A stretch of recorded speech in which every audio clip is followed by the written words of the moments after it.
So everyone knows what EOL means, right? It's like AOL, it doesn't exist Electric anymore. Light Orchestra? Oh, no, that's That's ELO, yeah. Yellow. yeah, yeah. Ah, damn it. So close. Welcome, December 10th, 2025, preparing for 2026 out of support products.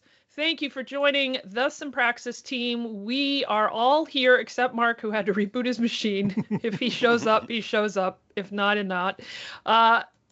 So today we're going to talk about preparing for the 2026 out of support products.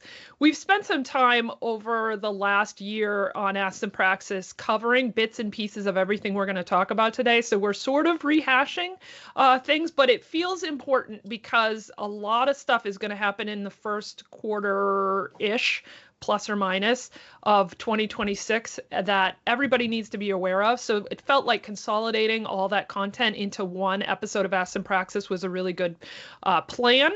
So that's what we're doing. And so we're going to talk about what end of life means. We have a nice table that we can share with everybody later of what is reaching end to support. And then we're drilling down into each one of these things, the SharePoint 2013 workflows, etc., developer stuff I'll hit. And actually, this is not in the right order. I just realized that. That's okay. We're going to drill down into SharePoint servers things, so 2016, 2019, and Todd's going to hit PowerShell, of course. If there are any conversations at any point, Q&A, things that we missed that you think of, absolutely share them in the chat, come off mute, do all those things, and some resources. All right, so let's get started. Patrick, why don't you help our viewers all understand what end of life means? So everyone knows what EOL means, right? It's like AOL, it doesn't exist Electric anymore. Light Orchestra? Oh, no, that's That's ELO, yeah. Yellow. yeah, yeah. Ah, damn it. So close. EOL means end of life, aka end of support. Now, the reason we decided to spend a special Ask Simpraxis on this is because, of course, there are implications to Microsoft customers and partners. Some of the few items that we wanted to touch on just here to bring to your attention. So security and compliance risks. Obviously, the most critical impact here is that Microsoft stops providing security updates and patches. There will be no more technical support. So Microsoft discontinues official technical support so customers can no longer open support tickets or get help troubleshooting issues. So SOL, there's another OL for you. Compatibility issues. As newer software applications and hardware evolve, EOL products may become increasingly incompatible with modern technology ecosystems. I'm going to thank Mark Cashman for that one because that was a tongueful. So business continuity concerns. Organizations running EOL products face operational risks since problems can't be officially resolved and the software becomes increasingly unstable. So there'll be a lot more of Mark Anderson not calling into these meetings as he's rebooting his system. Talking about business continuity, no shit. And then, of course, migration pressure. So EOL effectively forces customers and partners to plan migrations to newer versions or alternative solutions, which can often require in budgeting for licensing costs, additional hardware upgrades, staff training, and of course, the end-all be-all additional time and resources for implementing these said changes. Yeah, it's good to realize from a governance perspective deeply what EOL really can affect overall in your organization, your tenant or whatever. So it's good to cover all of these sort of support issues that you're going to come up against if you're not paying attention to these end of life things. All right, so Mark Cashman did a beautiful job summarizing all the things that we could find for out of support in 2026. I think this is not an exhaustive list, but certainly a list that we're going to cover here today. As I said sort of at the beginning, if you have ones that are not on this list, for sure, share them in the chat. And we can try to make sure we get them in our summary later. But these are the ones that we're going to address at some level. Mark Cashman came up with this great thing. Mark, you want to tell our viewers about your AI prompt? the AI prompt, as much as we all love to challenge ourselves, the prompting engineering thing, which is useful. I don't think it's something that you can make a career of, but it is something that I consistently work on because I hear some people doing good things with AI. So I'm trying to get a little bit better. So the task was go out and find the dates and, of course, all the products and narrow it into the things that are within our wheelhouse mostly. So I came up with this. You can probably come up with 10 others, but it actually did a really nice job. Giving it one example might have helped or not, but it really was rallying around SharePoint 2016 is probably the bigger ticket item if you're still on it, but there's so many things.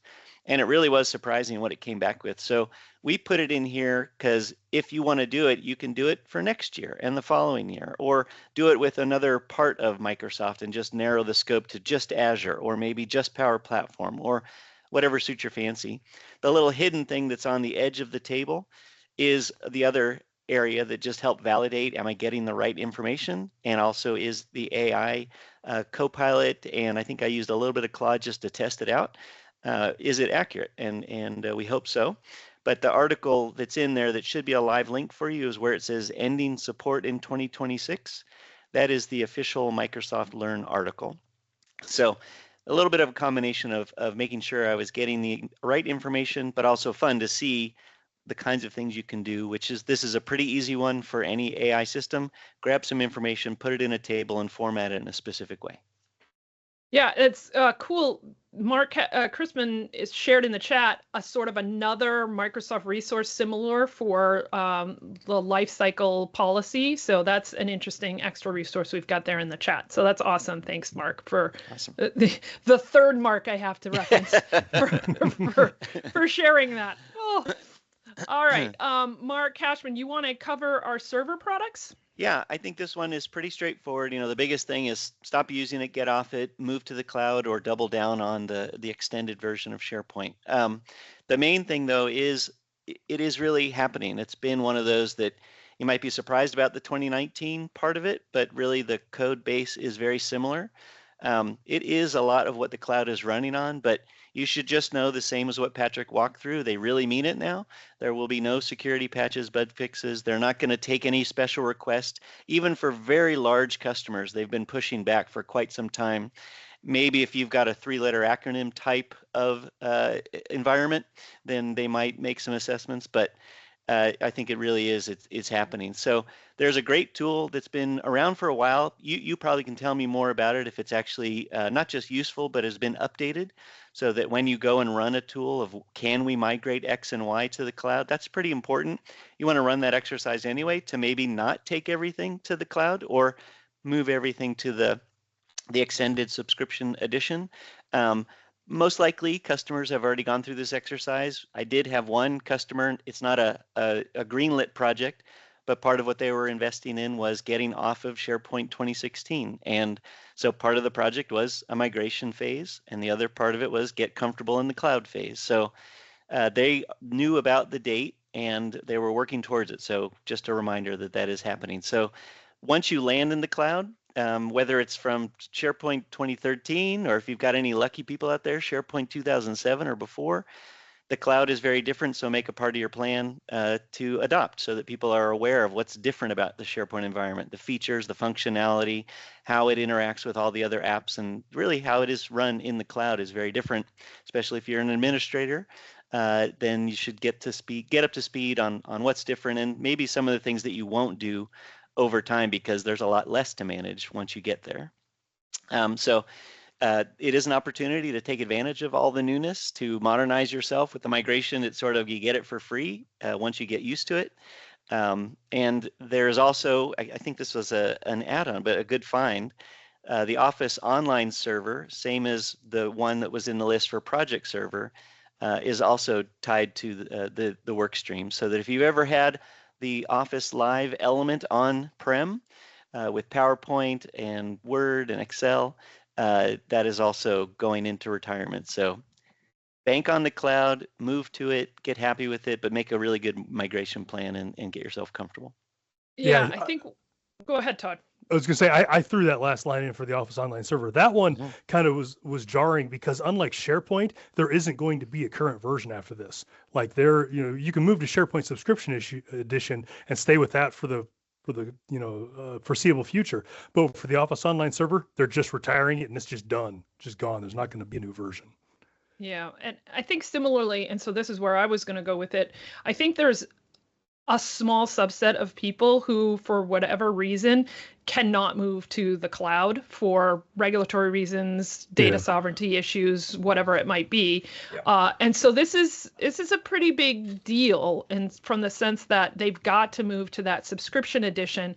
And I don't have a lot of personal experience with that particular edition, but I know that it sort of was a stopping point. It's sort of SharePoint Online-esque from a certain point a while ago, and nothing is really advancing from there. It's just sort of keep the lights on SharePoint. So what is sort of negative about that is really our ability to customize that platform, to do some of the things that we might have wanted to do if we had all the tools that we do have in SharePoint Online. So it's a stake in the ground for sure. Yeah. As far as if you need to be on-prem or have your data in your own data, warehouse, and I sort of mean server room or server rooms, right? That idea where you own your own data as far as what machines and equipment they're running on, it's maybe not going to be the best answer for you. So it's something that you really, really need to think about, I think. I had one fun little trivia, and it'll be just another 10 seconds. Around the time of SharePoint Server 2016 is when they started to take from the cloud to create the on-premises version, versus the on-premises version was baked and then we needed to upgrade the cloud. So it was a big turning point. I think 2013 is, if you really dig into under the covers, the version that you still find that the code base for the cloud is based on. But 2016 was the first kind of from the cloud and let's make a DVD out of it. Yeah, exactly. All right, let's move forward. Derek, talking about workflows. So, I mean, the SharePoint 2013 workflows have been on the chopping block for, I think they gave us like a 2-year window, right? Like we've known about this for a really long time. And we suspected when 2010 workflows got deprecated, we're like, this is a matter of time. Yeah. So it was really like, this isn't anything new, but this is really like, this is it. This is the end of the life. It's already blocked from being created. Any changes or any new 2013 workflows have already been blocked from any new tenants. So, and this has been for a little while now. But existing workflows are just going to stop working on April 2nd. So if you have any leftover SharePoint 2013 workflows, 2010's already gone, 2013 will stop on April 2nd. And the important thing to know is that this includes anything and everything related to the workflow management service from 2013.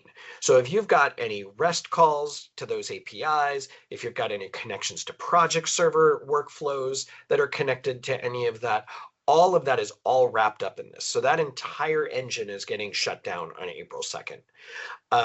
Now, if you want to, the migration path here really is, and I would argue that if you've been creating 2013 workflows, you should probably take a look at them, because the tool has evolved so much since 2013 and 2013 workflows were available that you want to see if you even still need them, right? Can you recreate them with out-of-the-box functionality? Can you do it with rules? Can you do it? And if you can't do it with any of those things, then take a look and see if you can recreate them with either Power Automate or Logic Apps, or if it's something big and mission critical, leverage a custom solution with that. The good news is there are tools that'll let you check to see if you have any of these in your environment. So if you have a license for ShareGate, there's a workflow report that you can run in your environment with ShareGate, and that'll tell you exactly where they are. And so then you can go ahead and you can, make a plan. I mean, it's going to be a pretty quick plan at this point, but to make a plan to do something with those. And also, if you don't have ShareGate, there's the Microsoft 365 assessment tool, which is actually great for a bunch of these different retirement things that we're talking about today. You can actually run reports on your environment and see if you're using any of these things. Yeah, that's a great point to make about that last bullet. If you need any help with that, obviously, like reach out to us, one of us, for some more information on that. I know, Todd, you have some information on using that assessment tool, and obviously ShareGate is something we're really familiar with. So if you need any assistance on that, certainly reach out and we can give you some more info. All right, so SharePoint Alerts is the next thing. Yep, and sort of on the same front, SharePoint Alerts, they sort of snuck that one in somewhere in the last half of last year, that those were going away. So, creation of alerts, new alerts has already been turned off on new tenants. And this one was a little shady, right? So new alerts will gradually be turned off on existing tenants starting in January. Yeah. So it's going to be a rolling, it's a rolling decommission. And so could be in 2 weeks, could be in 2 months, could be sometime before July. So sometime before the end of July in 2026, these will be gone from your tenant if you're using them. And the challenge here is that, of course, as admins and so forth, we don't necessarily know who's created an alert, because an end user can just go and create an alert. The assessment tool does have a feature to let you check in on that and see what alerts were created. So if you're an admin, definitely go and run that to take care of that. There is the transition path that Microsoft is suggesting is using the new rules functionality, which is fairly similar to the alerts functionality. So it's sort of like it's an easier one, mainly for individual notifications. If you need something a little bit bigger and broader, that's when you would need to sort of like take a next step up and more or less create a notification workflow, whatever that looks like for you or your organization. So it could be Power Automate, Logic App, custom solution. It really depends on how big that is. And whether or not you need an enterprise level solution or an individual based solution. Yeah, 100%. Amy Diamond is making some good comments in the chat. She's saying no reason to use old alerts first. And that's absolutely probably true. I think, as you pointed out, the rules is pretty much a match for functionality, and it's the new modern way. So I don't disagree with that at all. I think the issue is really the alerts could be created by any site owner, and if that site owner isn't still around, do you know, or is anyone looking to see that those alerts are going to fail? And if people are relying on them, that's more the issue, right? That's more the issue. And Amy makes that point that site owners could see all the alerts of all the people on the sites. For sure, that is true. It assumes there is a site owner who A, knows that, B, is paying attention to that. I think in general, what we see out in the world is that owners aren't really as trained about some of the things that their sites can do, and may not know to look for this stuff, may not hear that they're being decommissioned, would not know what the replacement was. I mean, we're putting this content out there, but I mean, let's be honest, how many of the site owners of the world are going to see that? So, this is the tricky part about that. You would love to see, in my opinion, when it's something like this where a site owner has to understand, and it's not an administrative task where the administrators are hopefully seeing these notifications come through the tenant, et cetera, et cetera. When it's a site owner thing, I would love to see Microsoft Surface in sites where there's alert have a banner that's like, you have site alerts, they're going away, you really need to do something about that kind of alerts. I mean, they put banners for all sorts of things, why not this one? So the M365 conference. Yeah, exactly. And all right, Francis makes a really good point. Alerts could be created on specific folders, but rules can't. I didn't necessarily know that, but that is a good one. I mean, I think at that point you could write a Power Automate or a Logic app to do that. But again, it's not a point and click in the user interface kind of thing that you could do. I'm going to make a blanket statement here in that if you're using specific folders and alerts, it's possible that you could modernize the way you're using a library. I'm not saying that's the answer. I'm just saying it's something you could think about. Can't we all just use sticky notes? I'm here for it. Did I tell this story before? I had a developer mentor when I first started working. This is back a long, long, long time ago, but he would put every feature that he was working on or bug that he had found on a sticky note. And he, had one of those cubicles, and literally you'd walk in his cubicle and there were hundreds and hundreds of sticky notes, like all over the cubicle walls. And we were like, you are literally tracking the development of this software through sticky notes. And so he put himself on a mandatory 12-step sticky note program and was like, we still celebrated when he got down to like 12 sticky notes. It was hilarious. Anyway, okay. Let's move on. Uh-oh. Ding, ding, ding. It's time. Todd. The slide everybody's been PowerShell. waiting for. Yeah. Yeah, oh yeah. We're So PowerShell didn't want to be missed at the retirement party. So we've got a couple of versions of PowerShell that are going EOL next year. Now, the odd thing here is that they're not going in order. So PowerShell, each version of PowerShell that comes out is based on a version of .NET. And .NET has this idea of long-term support. So PowerShell 7.4 goes EOL in November. PowerShell 7.5 goes EOL in May, which for those observant folks in the crowd is going to notice that's before November. That's because 7.4 is on this long-term support thing. It gets 3 years of support, where the regular version get a year and a half, something like that. And then PowerShell 7.6, which is built on .NET 10, is in preview right now. 7.2 was long-term support. 7.0 was long-term support. 7.6 will probably also be long-term support. So once that comes out, you'll probably get 3 years of support for that. The good news is it will continue to work. You'll still be able to run all your scripts and all that. Everything will upgrade fine. Another thing to notice is that Windows PowerShell 5.1, so that adorable little blue PowerShell icon, that one will continue to work. It is not getting retired. That is baked into Windows. So that is on every Windows box that you come across. That one will just keep on chugging along. Nothing's changed there. This is why I have a hate relationship with PowerShell. Not a love-hate relationship. A hate relationship. Yeah, Microsoft CLI all the way. Thank you anyway. Francis makes another great point. Why Azure Automation Runbook still runs 7.2, but that's an LTS version, right? So, yeah.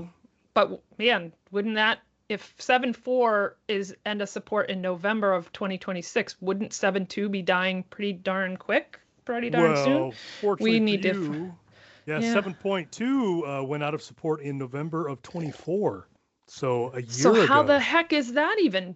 The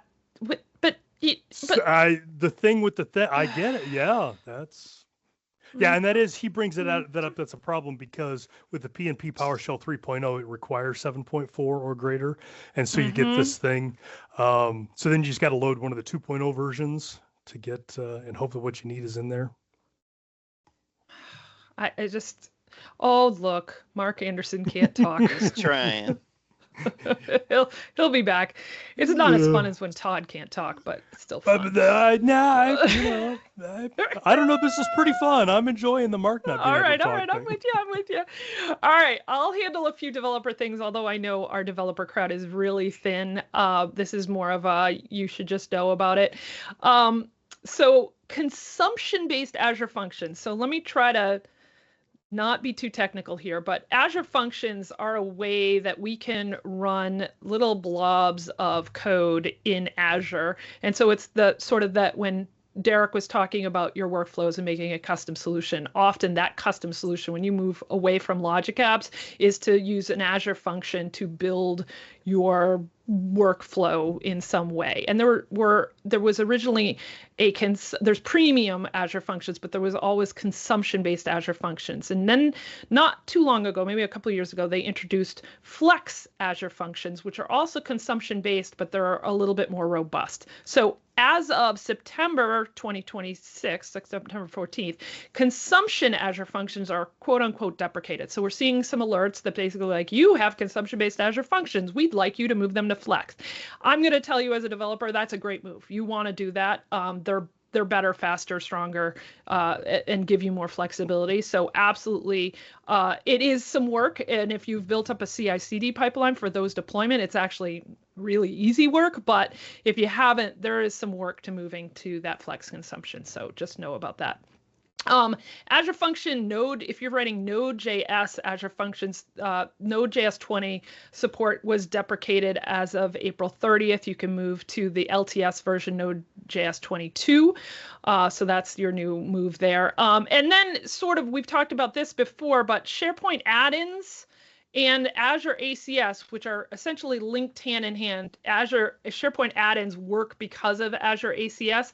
So those two things are going to officially stop working April 2nd. We covered this in a previous episode of Ask Some Praxis, but essentially SharePoint add-ins was the way, and to Mark Cashman's point, in SharePoint 2013, we got the new add-in model, but I gave birth, so I skipped it. Yours was an add-out. Yeah, mine was add out. Yeah, I was an opt-out for sure. The SharePoint add-in model was a new way to customize the my SharePoint, essentially. And so the way that worked as far as security has been deprecated, and therefore those add-ins stop working. The unfortunate part is there is a lot of ISV solutions out there that use the add-in model. And so there are a lot of tenants out there using ISV software, and they don't have a SharePoint admin that knows that they have this thing that's using the add-in model. So I think we're going to see a pretty big uproar come April 2nd when a bunch of people's stuff just stops working and they didn't even know they had it. Again, that's something that if you are wondering, you don't have a technical person in your organization, you definitely reach out. We can help you, get the information you need to figure out if you have any of these things.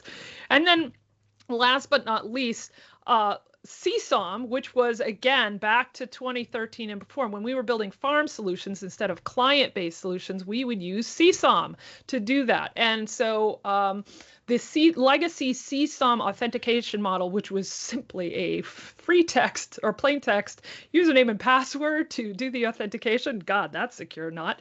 That legacy CSOM authentication has been deprecated, and you will no longer be able to use it as of October 1st, 2026. But I would make the strong statement that if you are still running those CSOM authentication, you need to find that stuff and stop doing that immediately. Hey, Julie, two things on that front.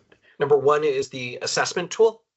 The M365 assessment tool does have a report to run for the Azure ACS. Okay, great. Detection, number one. And the other to add to the Azure function stuff, and I'm not sure if this is the consumption stuff, but V1 Azure functions are going out as of September, the same date in September.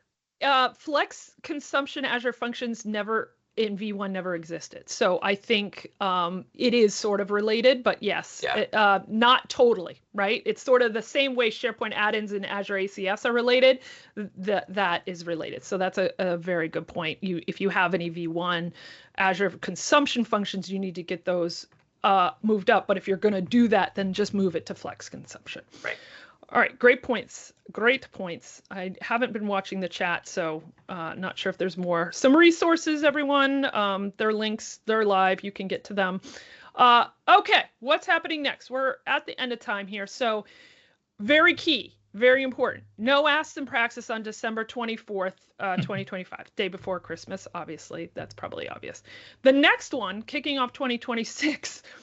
I love this title. January 7th. What the is Work IQ. So we're all sort of frustrated by this term, and we're gonna try to dive in and explain what Work IQ is. So definitely join us on January 7th for that. We have some updates because we've just learned where we're speaking. We got some conference stuff going on. All right.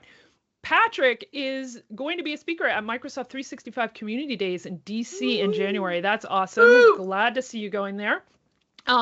Myself, Mark Anderson, and I'm not in Miami. This is wrong. That's wrong. I don't know how that got messed up. And Mark Cashman are all going to Microsoft 365 Miami, not Derek. Derek won't be in Miami. The Microsoft 365 Community Conference, which is in April, that's almost the whole team. So myself, Mark, Derek, Carrie, and Mark will all be there, and everyone but Carrie will actually have a speaking thing. And then European Collaboration Summit, wow, we're in mass there. Everyone but Carrie will be there, and everyone has a speaking gig there, so that should be good. And if you follow me on Code Deploy Go Live, we might have some really interesting stuff happening there. So maybe pop over and listen to our podcast on the reg so that you can know what we might be doing cool at ECS. Okay, that's it. That summarizes it. Again, don't forget we're not around on December 24th. Enjoy your holiday, everyone, and join us again January 7th for What the is Work IQ. Thanks, everybody. Thank you so much for joining us this week on Ask Some Praxis. We love getting your questions or session ideas. You can submit by using the link in About. If you find this helpful, hit that like or subscribe button and share this content with your colleagues.